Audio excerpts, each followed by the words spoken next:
the rights of citizens, the future of the internet. So I'd like to welcome to the TED stage the man behind those revelations, Ed Snowden.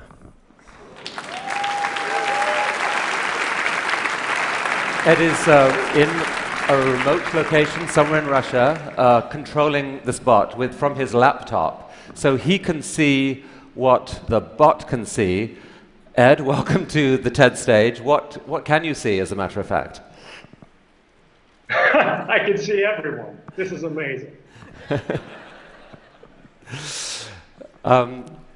Ed, some questions for you. You've been called many things in the last few months. You've been called a whistleblower, a traitor, a hero. What words would you describe yourself with? You know, everybody who's involved with this debate has been struggling over me and my personality and how to describe me. But when I think about it, this isn't the question that we should be struggling with. Who I am really doesn't matter at all. If I'm the worst person in the world, you can hate me and move on. What really matters here are the issues. What really matters here is the kind of government we want, the kind of internet we want, the kind of relationship between people and societies. And that's what I'm hoping the debate will move towards, and we've seen that increasing over time. If I had to describe myself, I wouldn't use words like hero, I wouldn't use patriot, and I wouldn't use traitor. I'd say I'm an American and I'm a citizen, just like everyone else. So just to give some context for those who don't know the whole story, This time a year ago, you were stationed in Hawaii, working as a consultant to the NSA. You had, as a sysadmin, you had access to their systems. And you began revealing certain classified documents to some hand-picked journalists, leading the way to June's revelations. Now, what propelled you to do this? You know, when I was sitting in Hawaii, and the years before when I was working in the intelligence community, I saw a lot of things that had disturbed me. We do a lot of good things in the intelligence community, things that need to be done and things that help everyone. But there are also things that go too far. There are things that shouldn't be done and decisions that were being made in secret without the public's awareness, without the public's consent, and without even our representatives in government having knowledge of these programs. When I really came to struggle with these issues, I thought to myself, how can I do this in the most responsible way that maximizes the public benefit while minimizing the risks? And out of all the solutions that I could come with, out of going to Congress when there was no laws, there were no legal protections for a private employee, a contractor in intelligence like myself, there was a risk that I would be buried along with the information and the public would never find out. But the First Amendment of the United States Constitution guarantees us a free press for a reason. And that's to enable an adversarial press, to challenge the government, but also to work together with the government, to have a dialogue and debate about how we can inform the public about matters of vital importance without putting our national security at risk. And by working with journalists, by giving all of my information back to the American people, rather than trusting myself to make the decisions about publication, we've had a robust debate with a deep investment by the government that I think has resulted in a benefit for everyone. And the risks that have been threatened, the risks that have been played up by the government have never materialized. We've never seen any evidence of even a single instance of specific harm. So let's because of that, I'm comfortable with the decisions that I make. So let me show the audience a couple of examples of what you revealed. If you can have a slide up, and Ed, I don't know whether you can see, the slides are here. This is a slide of the PRISM program, and maybe you could tell the audience what that was that was revealed. The best way to understand PRISM, because there's been a little bit of controversy, is to first talk about what PRISM isn't.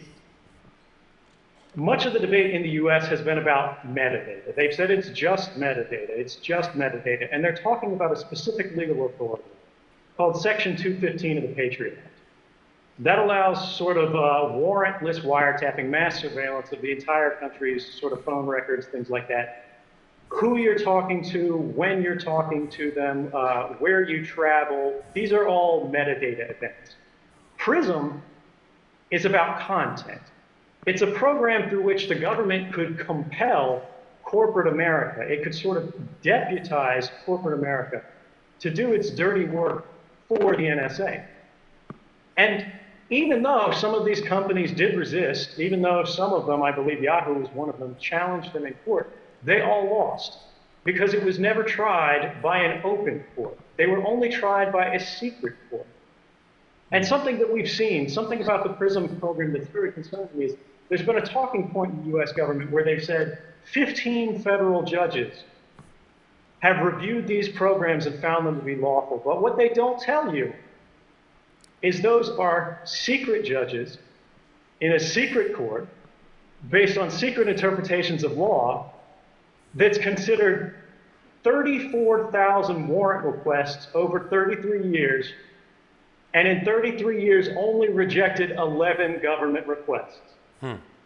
These aren't the people that we want deciding what the role of corporate America in a free and open internet should be. Now this slide that we're showing here shows the dates in which different technology companies, internet companies, are alleged to have joined the program and where data collection began from them. Now they have denied collaborating with the NSA.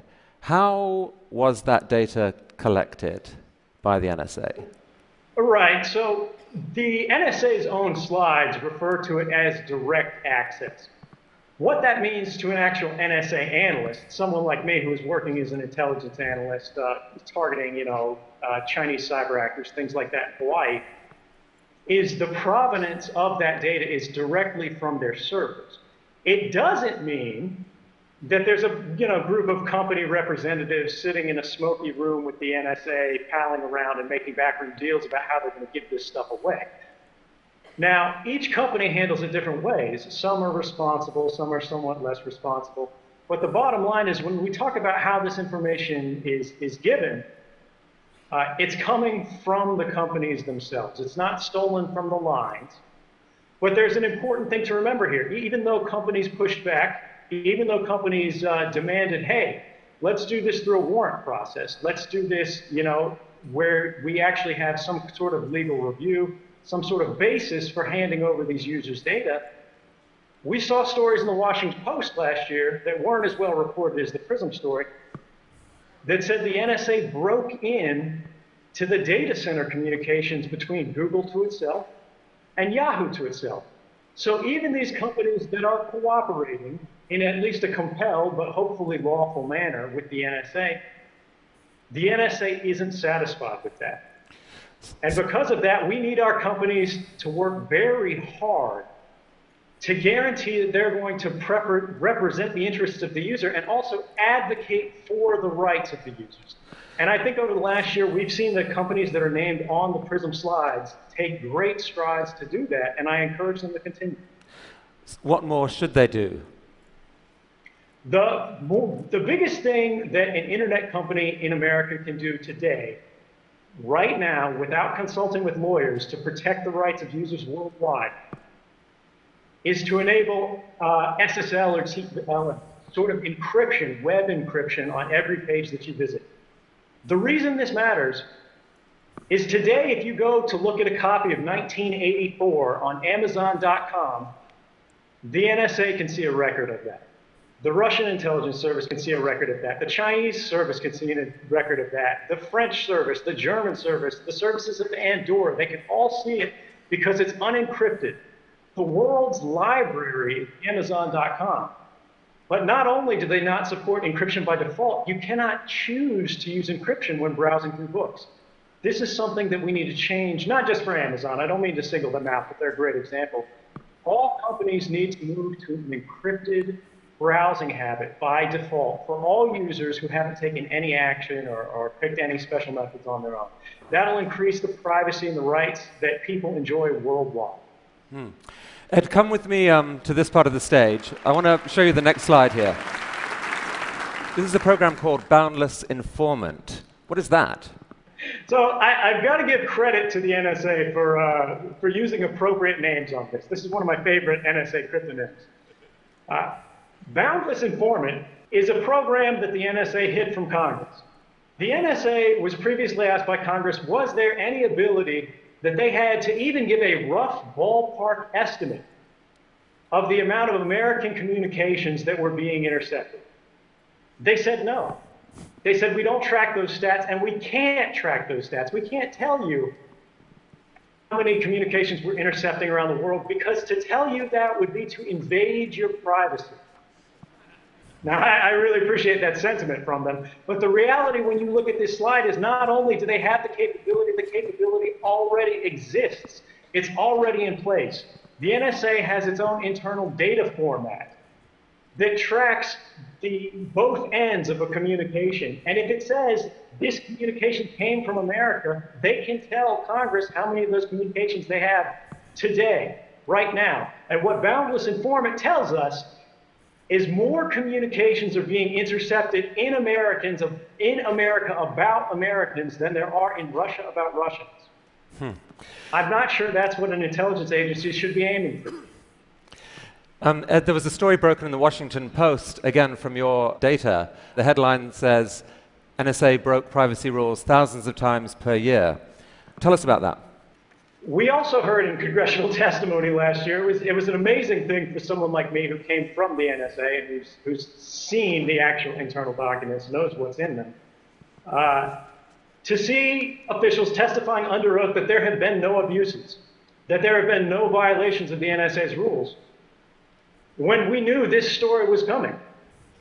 But what's especially interesting about this, about the fact that the NSA has violated their own rules, their own laws, thousands of times in a single year, including one event by itself, one event out of those 2,776, that affected more than 3,000 people. In another event, they intercepted all the calls in Washington, D.C. by accident.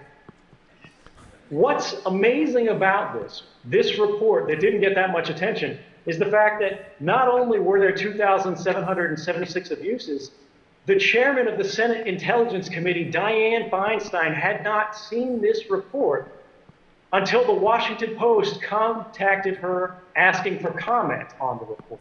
And she then requested a copy from the NSA and received it, but had never seen this before that. What does that say about the state of oversight in American intelligence when the chairman of the Senate Intelligence Committee has no idea that the rules are being broken thousands of times every year?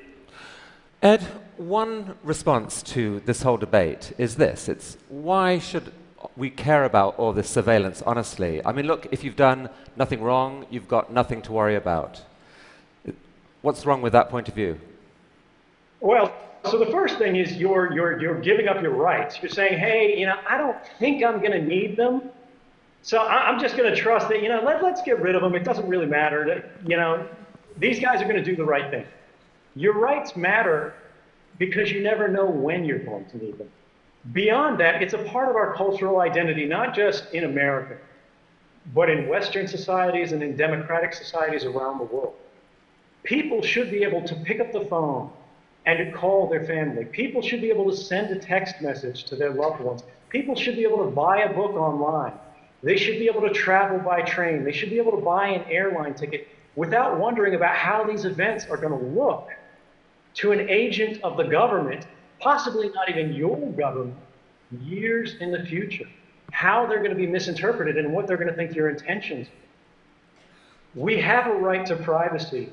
We require warrants to be based on probable cause or some kind of individualized suspicion because we recognize that trusting anybody, any government authority with the entirety of human communications in secret and without oversight is simply too great a temptation to be ignored. Some people are furious at what you've done. I heard a quote recently from Dick Cheney, who said that Julian Assange was a flea bite. Edward Snowden is the lion that bit the head off the dog. He thinks you've committed one of the worst acts of betrayal in American history. What would you say to people who think that? Dick Cheney is really something else.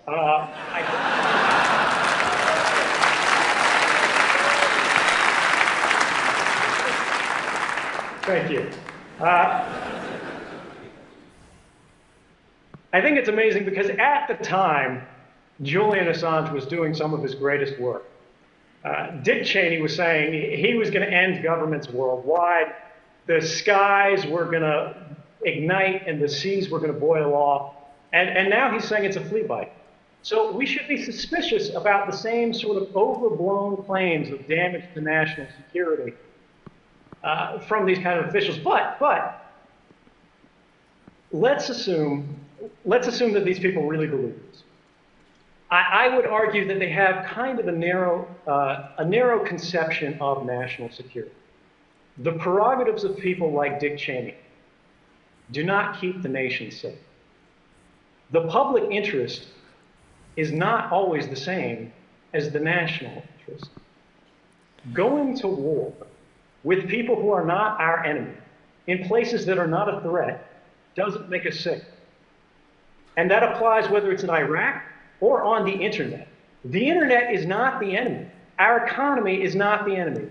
American businesses, Chinese businesses, and any other world, any other company out there is a part of our society. It's a part of our interconnected world. There are ties of fraternity that bond us together. And if we destroy these bonds by undermining the standards, the security, the manner of behavior that nations and citizens all around the world expect us to abide by. But it's alleged that you've stolen 1.7 million documents. It seems only a few hundred of them have been shared with journalists so far. Are there more revelations to come?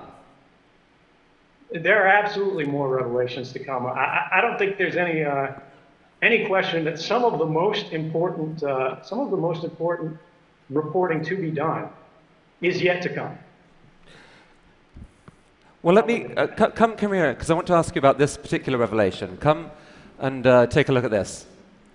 I mean, this is a story which I think for a lot of the techies in this room is the single most shocking thing that they have heard in the last few months. It's about a program called Bull Run. Could you explain what that is? So Bull Run, and this is again where we've got to thank the NSA for their candor. This is a program named after a Civil War battle.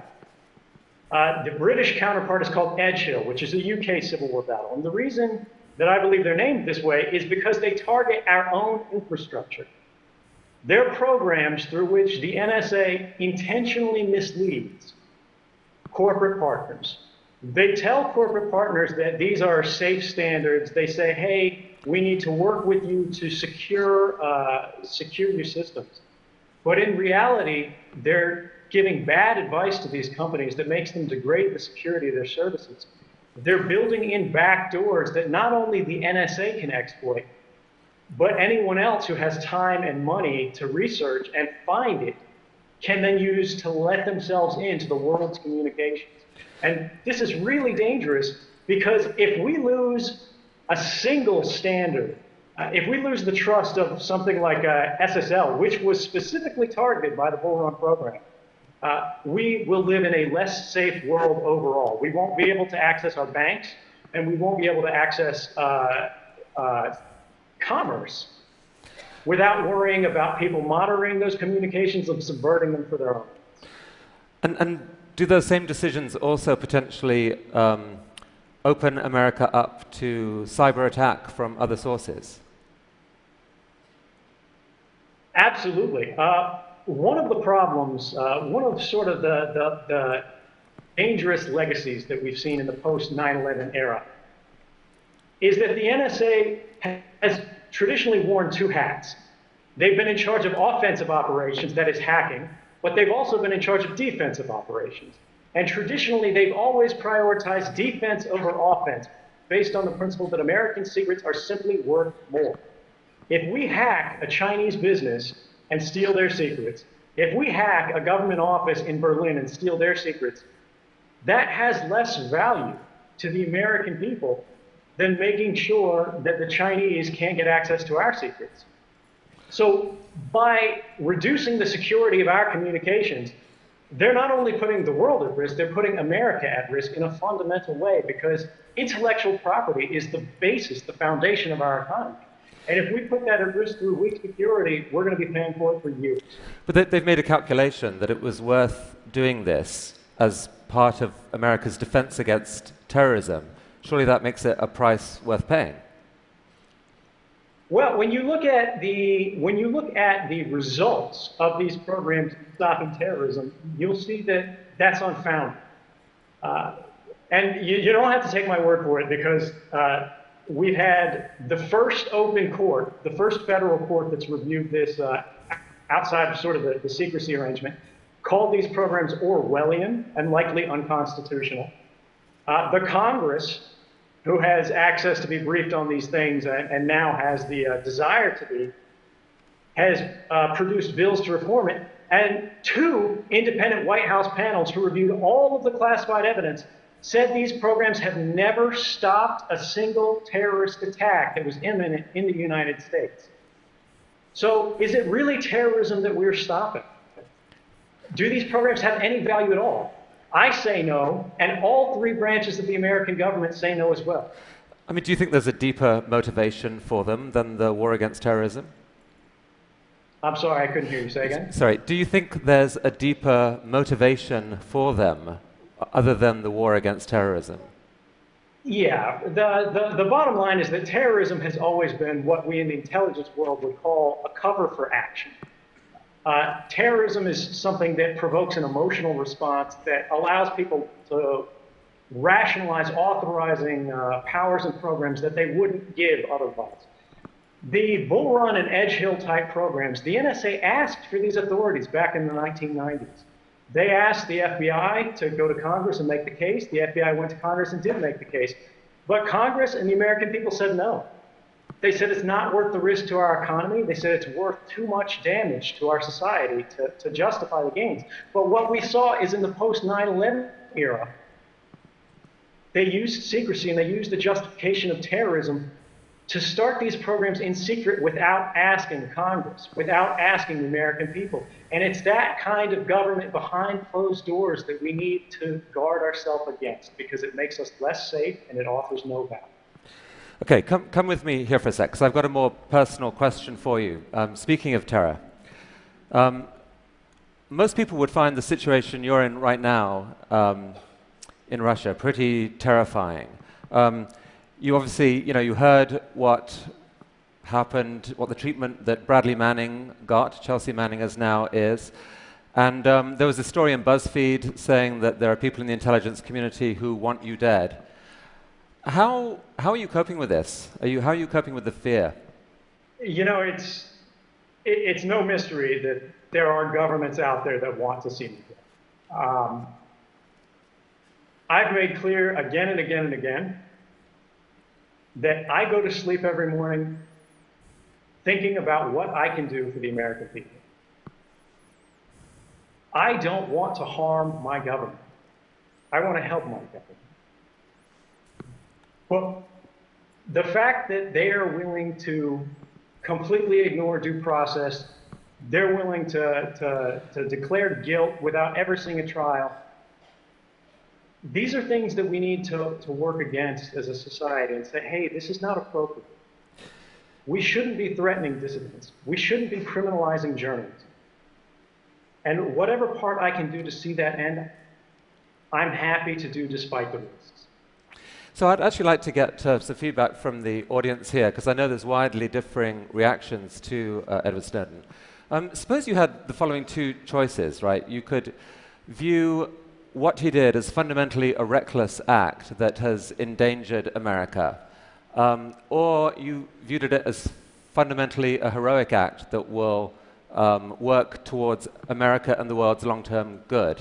Those are the two choices I'll give you. I'm curious to see who's willing to vote with the first of those, that this was a reckless act. There's some hands going up. Some hands going up. It's hard to put your hand up when the man is standing right here, but I see them. I can see you. And who goes with the second choice, the fundamentally heroic act? And I think it's true to say that there are a lot of people who didn't show a hand, and I think are still thinking this through. Because it seems to me that the debate around you doesn't split along traditional political lines. It's not left to right. It's not really about pro-government, libertarian, or not just that. Part of it is almost a generational issue. You're part of a generation that grew up with the internet, and it seems as if you become offended at almost a visceral level when you see something done that you think will harm the internet. I mean, is there some truth to that? It is. You know, I think it's very true. This is not a left or right issue. You know, our basic freedoms, and when I say our, I don't just mean Americans, I mean people around the world. It's not a partisan issue. These are things that all people believe in, and it's up to all of us to protect them. And to people who have seen and enjoyed a free and open internet, it's up to us to preserve that liberty for the next generation to enjoy. And if we don't change things, if we don't stand up to make the changes we need to do to keep the internet safe, not just for us, but for everyone, we're going to lose that. And that would be a tremendous loss, not just for us, but for the world. Well, I have heard similar language recently from the founder of the World Wide Web, who I actually think is with us, Sir Tim Berners-Lee. Tim, would you like to come up and say, do we have a microphone for Tim? Tim, good to see you. Come up there. Which camp are you in, by the way? Traitor, hero? I have a theory on this. I've given much longer answers to that question, but hero, if I have to make the choice between the two. And Ed, I think you've read the proposal that Sir Tim's talked about a new Magna Carta to take back the internet. Is that something that makes sense? Absolutely. I mean, my generation, I grew up not just thinking about the internet, but I grew up in the internet. And although I never expected to have the chance to defend it in such a direct and practical manner, and to sort of embody it in this unusual, almost avatar manner, I think there's something poetic about the fact that one of the sons of the internet has actually become close to the internet as a result of their political expression. And I believe that a Magna Carta for the internet is exactly what we need. We need to encode our values, not just in writing, but in the structure of the internet. And it's something that I invite everyone in the audience, not just here in Vancouver, but around the world, to join and participate in. Do you have a question for Ed? Well, it's the two questions, a general question. Ed, can you still hear us? Yes, I can hear you. Yeah. Okay. Oh, he's back. Somebody, the wiretap on your line got interfered with it for a moment. It's a little bit of an NSA problem. So from the 25 years, sort of stepping back and thinking, what would you think would be the best that we could achieve from all the discussions that we have about the web we want?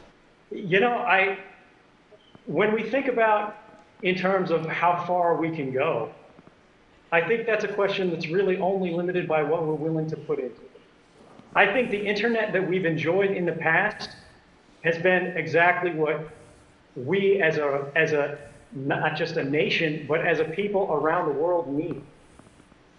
And by cooperating, by engaging not just the technical parts of society, but as you said, the users, the people around the world who contribute through the internet, through social media, who just check the weather, who rely on it every day as a part of their life, to champion that.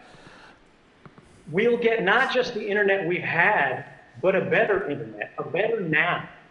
something that we can use to build a future that'll be better, not just than what we hoped for, but anything that we could have imagined. It's 30 years ago that TED was founded, 1984.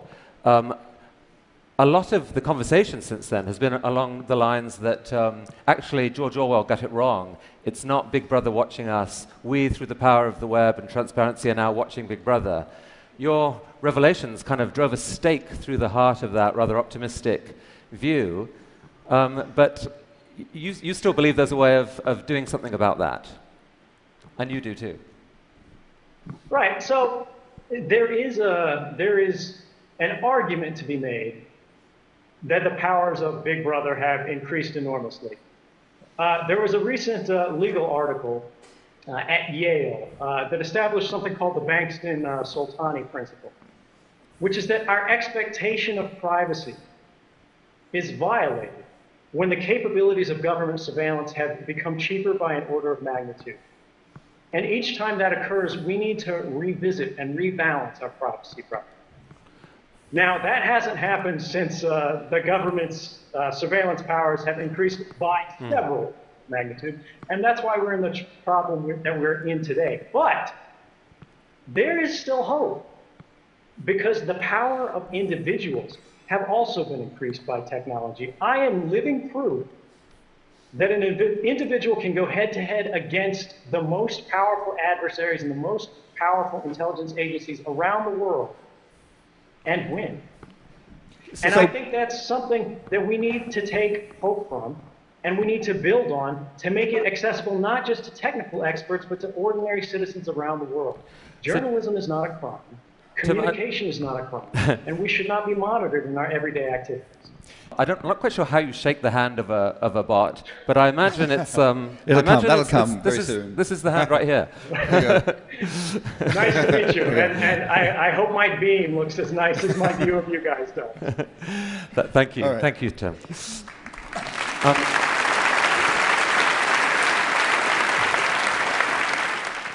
I mean, the New York Times recently called for an amnesty for you.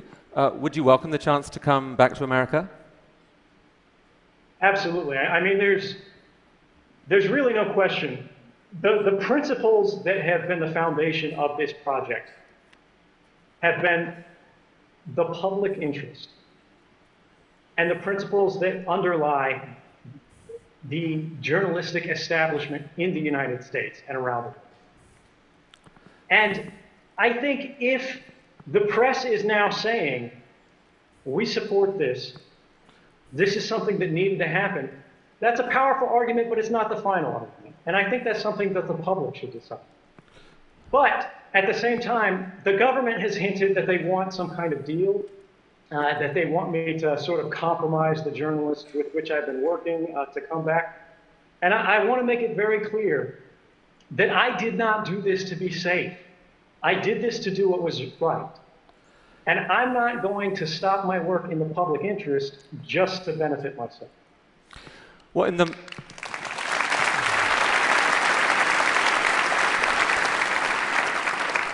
the meantime, courtesy of the internet and this technology, you're here back in North America, not quite the US, Canada, in this form. I'm curious, I mean, how does that feel?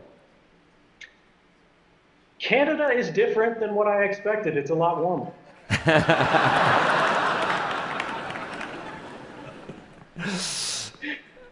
The mission is ideas worth spreading. If you could encapsulate it in a single idea, what is your idea worth spreading right now at this moment?